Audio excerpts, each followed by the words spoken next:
প্রিয় বন্ধুরা, কেমন আছেন? আশা রাখি ভালো। সৃষ্টিকর্তা সৃষ্টিকর্তার বিধানের কোনো পরিবর্তন নাই কিন্তু।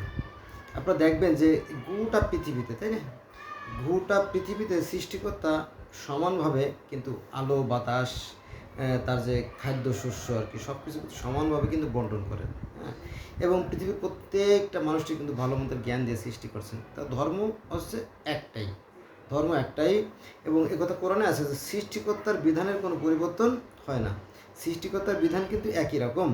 এবং আপনি দেখবেন যে সেই সৃষ্টির উষালগ্ন থেকে, অর্থাৎ সেই সৃষ্টির শুরু থেকে আজ অবধি যে ধর্মগুলো আছে, এগুলো কিন্তু মূলত একই কথা বলে। হ্যাঁ, কিন্তু আমরা যারা ধর্ম ব্যবসায়ী, তো আমরা আমাদের স্বার্থে সেটা কী করি, বিকৃত করার ফলে সমাজে বিভেদ সৃষ্টি হয় তো হয়ই, এবং নিজেদের মধ্যে বিভেদ সৃষ্টি হয়।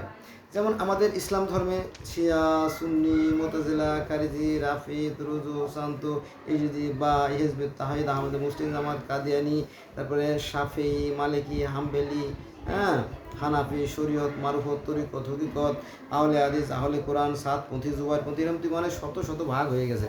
এবং কোনটা যে ধর্মের আগা আর কোনটা যে ধর্মের গোড়া, এটা খুঁজে পাবে না। এটা সব যুগেই ছিল, এবং নবীর যুগেও ছিল। দেখবেন যে নবীর যুগে অসংখ্য অসংখ্য নকল বা ওই যে ভণ্ড যে নবী, তাদের আবির্ভাব হয়েছিল।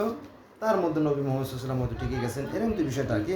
তো আসলে আমরা মূল কথায় ফিরে যাই। সেটা হচ্ছে যে আজকে যেটা আলোচনা করব সেটা হচ্ছে আপনার সূরা আল ইমরান।